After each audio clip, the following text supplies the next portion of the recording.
Iz ljubljanskega studia 136, to so Vesti na vesti.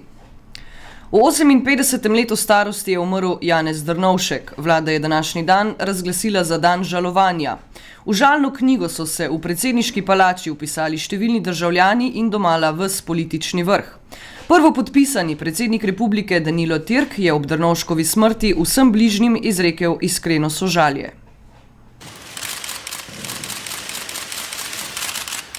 V naših srcih bo ostal kot zapisan kot človek, ki je prispeval svoje najboljše energije za blaginjo ljudi na Slovenskem in za mednarodni ugled Republike Slovenije. V tem žalostnem trenutku želim izreči sožalje vsem njegovim bližnjim, vsem ljudem na Slovenskem pa sporočiti, da se bom tudi s svojim delom trudil, da bi bilo to delo vredno spomina na dr. Janeza Drnovška. Premier Janez Janša se je spomnil Drnovškovega prispevka k vključevanju Slovenije v evroatlantske povezave. Mene osebno in slovensko vlado je vest o smrti dr. Janeza Drnovška globoko pretresla. Bil je eden od tistih Slovencev, ki je v zadnjih 20 letih pomembno zaznamoval stvarnost Slovenije. Soustvarjal je slovensko državo in veliko tega, kar danes predstavlja naše temelje, je pomembno pomagal graditi.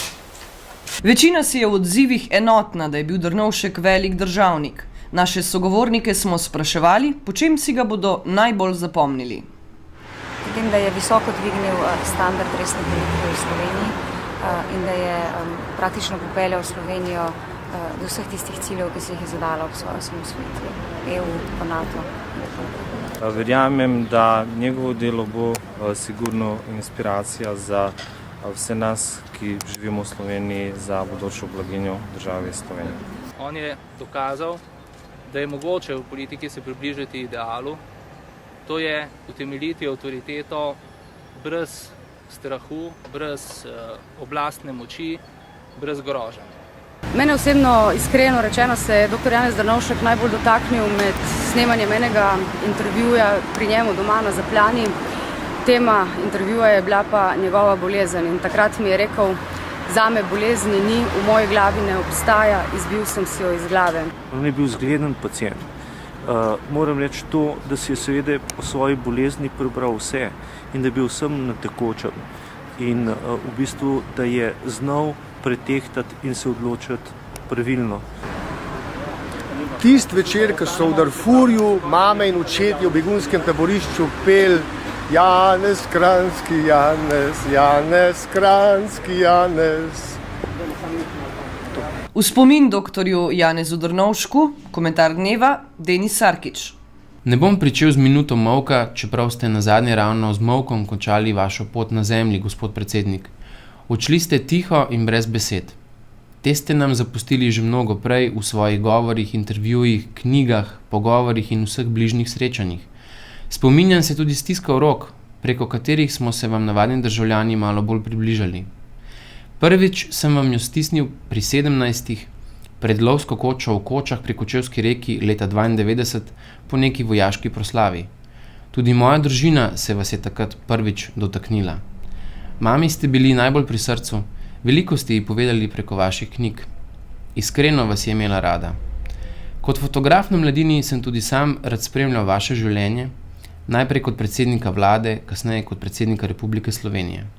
Veliko vaših fotografij sem posnel v teh letih, tako lepih kot tistih malo manj. V spominu mi jih je ostalo kar nekaj, a vseeno sem bil najbolj navdušen nad ono, posneto na drugem srečanju vašega gibanja za pravičnost in razvoj nagrado Štatenberg, kjer ste se prav prisrčno smejali v družbi Valentine, Iva in Rudija.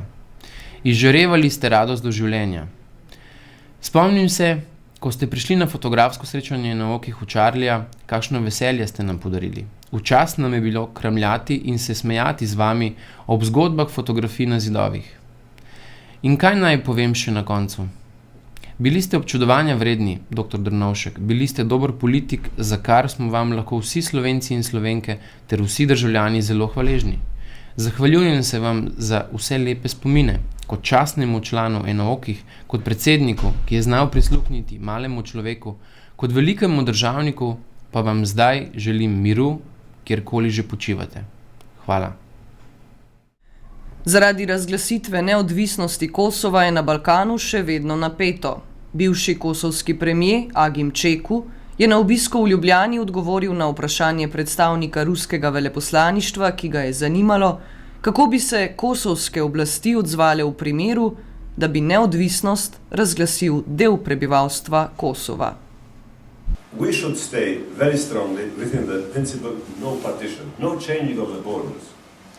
If we start to change the borders in Balkan, it's a big question where we are going to stop that.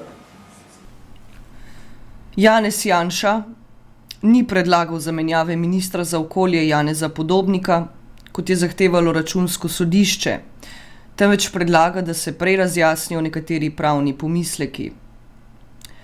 Predsednik Računskega sodišča Igor Šoltes je odgovor predsednika vlade označil za neodgovor in dejal, da poziv ni bil mišljen zgolj kot informacija. Če bi bilo razumeti naše pozive zgolj samo kot neko informacijo, do katere se pač opredelimo ali ne opredelimo, potem seveda postavlja Računsko sodišče v zelo čudno luč, ker potem bi lahko tudi bili nič drugega kot samo nek organ za oblikovanje informacij. To pa seveda Računsko sodišče tudi skladno z ustavo ni.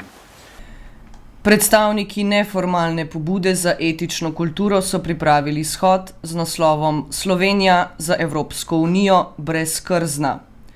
Pridružili so se jim aktivisti iz Avstrije, Hrvaške in Nemčije. Mislim, da tistim ljudem, ki se jim tudi v štartu pač ne da dopovedati in pač jim ne doseže tudi trpljenje, bojo vedno nosili krzno. Najbolj pa, kar je spodbudno, je pa to, da mladi zavračajo krzno in to je v bistvu najbolj pomembno.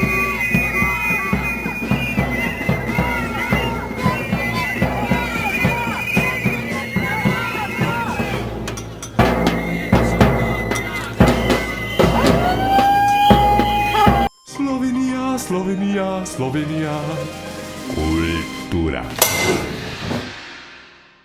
V klubu Cankarjevega doma je prejšnji teden nastopil Zlatko Kavčič, ki letos obeležuje 30 let svojega glasbenega ustvarjanja. Povedal je, kako mu po toliko letih še vedno uspeva.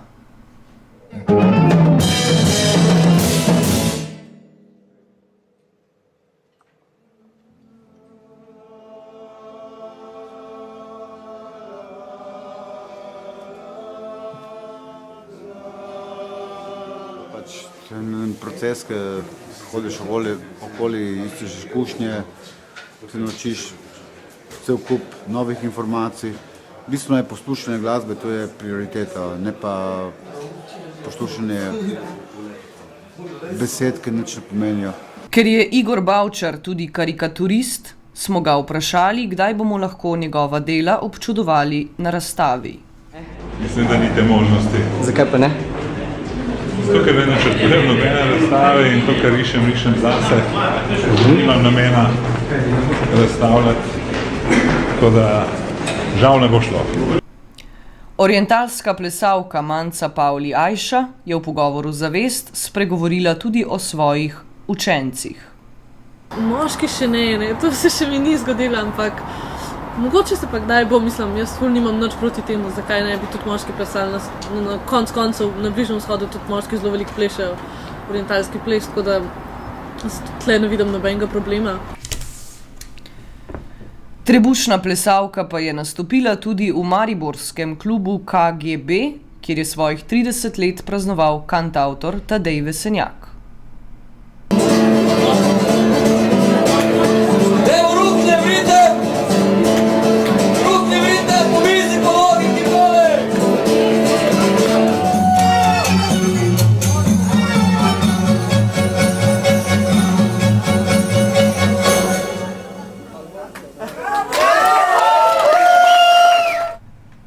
Še vreme, žalost, beda, obup. Iz ljubljanskega studia 136, to so bile Vesti na Vesti. Ostanite še naprej z nami.